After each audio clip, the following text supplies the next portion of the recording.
Hi, I'm Todd Anderson, Assistant Athletics Director for Media Relations, and you're watching the Black and Gold Report on WFXP.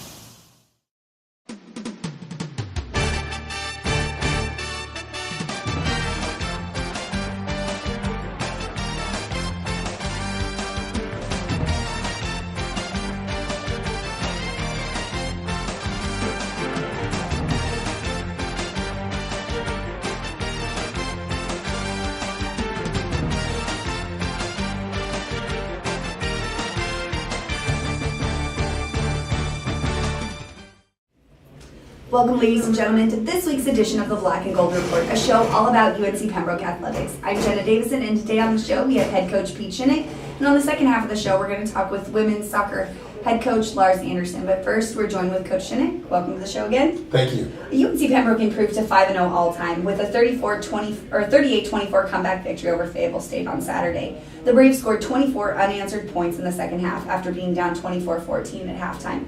I know it was less than pretty, but I'm sure you'll take it. Well, yeah, the first half did not go as planned or the way we'd like to see our team play. I feel like Fayetteville State played very, very well and created a lot of the problems that you saw. But extremely proud of how our guys came back in the second half to be able to put together a string of really good plays in all aspects of the game. That's very satisfying. And to have played them 5 times and be 5-0 against them, we're very excited about that. Well, I know we touched on it last week, but what do your players get out of winning that game every year? Fayetteville State hasn't had much success in the series, but I'm sure your players take a lot of pride in being undefeated against them. Well, you see a lot of their players, and our players are going to be at a lot of events together, and they played against each other in high school. So to be undefeated in this series and to every time say that we've won the trophy and the trophy stayed with us, it's nice bragging rights for our guys. Well, you touched on this in your post-game interview, but you ran 81 plays on the night with 424 total yards, 63 passing plays, 18 rushing plays. Was that sort of Fayetteville State's game plan coming in? It looked like they wanted to take your rushing game out of the picture. Well, they really did, and by how they aligned and what they wanted to take away was putting a lot of people in the box and making it very difficult to run. And so we told Luke, don't put us in a bad run, don't put us in a situation where we're going to be hampered. And he got us in the right checks, and that resulted in a record number of throws and completions. On the flip side, Fayetteville State went into halftime with 297 total yards and a 24-14 lead, but was limited to no points and just 74 total yards in the second half. What did you say to your team in the locker room, and what kinds of adjustments did you make heading into the third quarter? Well, really, we made a couple of slight adjustments schematically, but the main thing that we said was this is not what we're capable of, and this is not our best. And we really challenged them to step up and play the type of football that we felt they were capable of, and to just be so responsible on every play that every guy was dialed in. I thought we lost a little focus, and I thought we lost the idea of what we were trying to accomplish. And in the second half, they regathered, and I think that's what you get with an experienced team. Well, we've got some highlights for the game, so let's go ahead and take a look at them.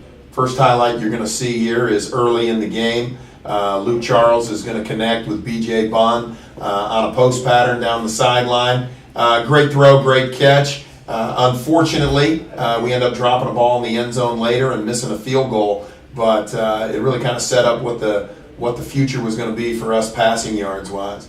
You can see L.J. Stroman here get a punt. We're going to try to take it down the middle, and you're going to see him be extremely electric, make a couple guys miss and shoot through a hole that probably a lot of returners would not be able to get through. So very excited to get him the ball, get him in the game, doing really good things.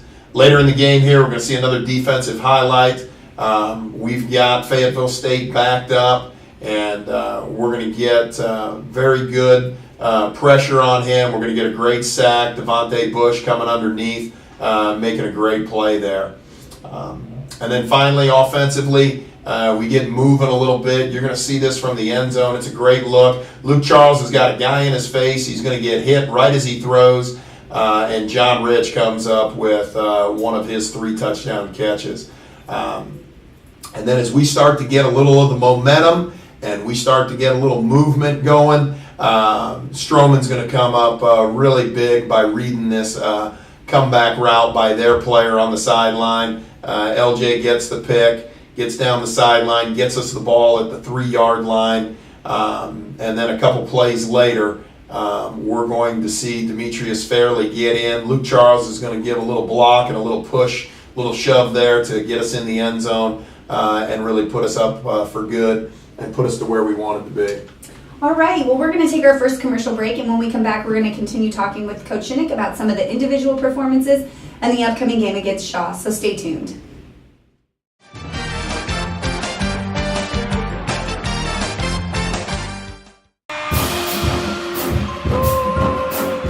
Now that the 2013 season is underway, we want to see you here for our next home games at Grace P. Johnson Stadium and on our campus.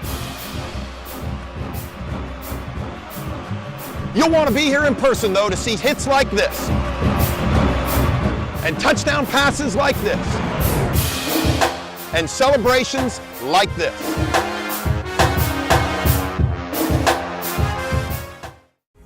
At the University of North Carolina at Pembroke, our student athletes find balance between their academic and athletic activities. With graduation rates higher than the national average, our athletes excel in academics and have won the Peach Belt Conference President's Academic Award twice in the last 4 years. Since 2009, 43 athletes have been named NCAA All-Americans, and last year, 40 made All-Conference.